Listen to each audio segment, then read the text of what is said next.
एक जंगल में मंदविश नामक सांप रहता था और बहुत बूढ़ा हो चुका था। बूढ़ा और कमजोर होने के कारण अपना शिकार करने में असमर्थ था। एक दिन रेंगता हुआ वह तालाब के किनारे पहुंच गया और वहीं लेट गया और कुछ दिनों तक वह इसी तरह लेटा रहा।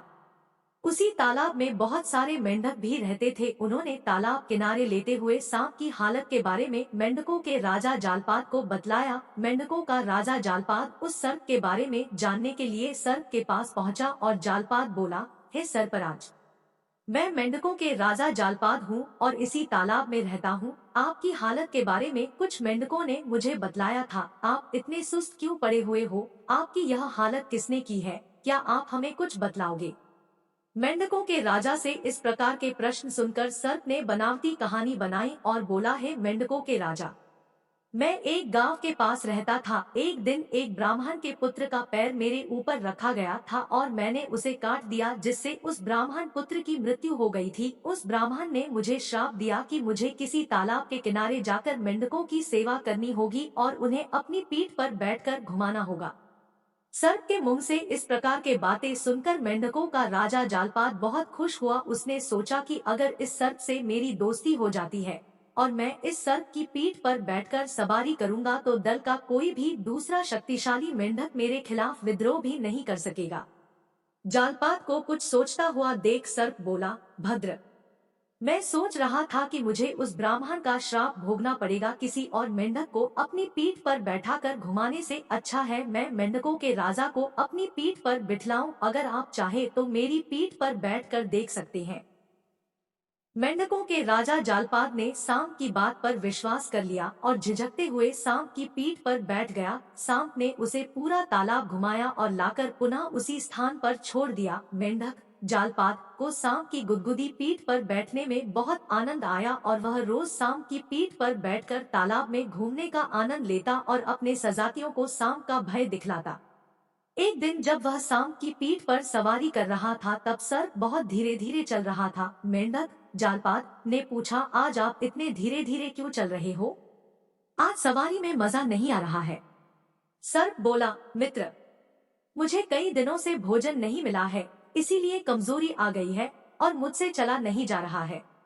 सर्प की बात सुनकर मेंढकों का राजा जालपाद बोला, अरे मित्र, इतनी छोटी सी बात है। इस तालाब में हजारों मेंढक है जो तुम्हार प्रिय आहार है। तुम चाहो इनको अपना आहार बना लिया करो। मंदविश सांप के मानो मन की हो गई। वह तो यही चाहता था। अब वह प्रतिदिन कुछ बिना मेहनत किए कुछ मेंढकों को खा लेता था। इधर मूर्ख जालपाद यह भी नहीं समझ सका कि अपने क्षणिक आनंद के लिए अपने वंश का नाश करवा रहा है। अब मेंढकों का राजा जालपाद प्रतिदिन सांप के पीठ पर बैठकर तालाब की सवारी करता और सांप तालाब में रहने वाले मेंढकों को खाकर अपना पेट भरता था। एक दिन एक दूसरे सांप ने मेंढक को सांप की सवारी करते देखा तो उसे अच्छा नहीं लगा और कुछ देर बाद मंदविश के पास आकर बोला, मित्र, तुम यह प्रकृति विरुद्ध कार्य क्यों कर रहे हो? ये मेंढक तो हमारे भोजन है और तुम इन्हें अपनी पीठ बार बैठाकर सवारी करवा रहे हो। मंदविश बोला, ये सारी बातें तो मैं भी जानता हूँ और अपने लिए उपयुक्त समय का इंतजार कर रहा हूँ जब इस तालाब में कोई भी मेंढक नहीं बचेगा। बहुत दिनों तक इसी प्रकार चलता रहा। एक दिन ऐसा आया कि तालाब में जालपाद के परिवार को छोड़कर कोई दूसरा मेंढक नहीं बचा। मंदविश सांप को भूख लगी और वो जालपाद से बोला, अब इस तालाब में कोई मेंढक नहीं बचा है और मुझे बहुत भूख लग रही है। जालपाद बोला, इसमें मैं क्या कर सकता हूँ? इस तालाब में मेरे सगे संबंधियों को छोड़कर तुम सारे मेंढकों को खा चुके हो। अब तुम अपने भोजन की व्यवस्था खुद करो। जालपाद की बात सुनकर मंदविश सांप बोला, ठीक है, मुझे तो बहुत भूख लग रही है। मैं तुम्हारे परिवार को छोड़ देता हूँ पर मुझे अपनी भूख मिटाने के लिए तुम्हें खाना पड़ेगा।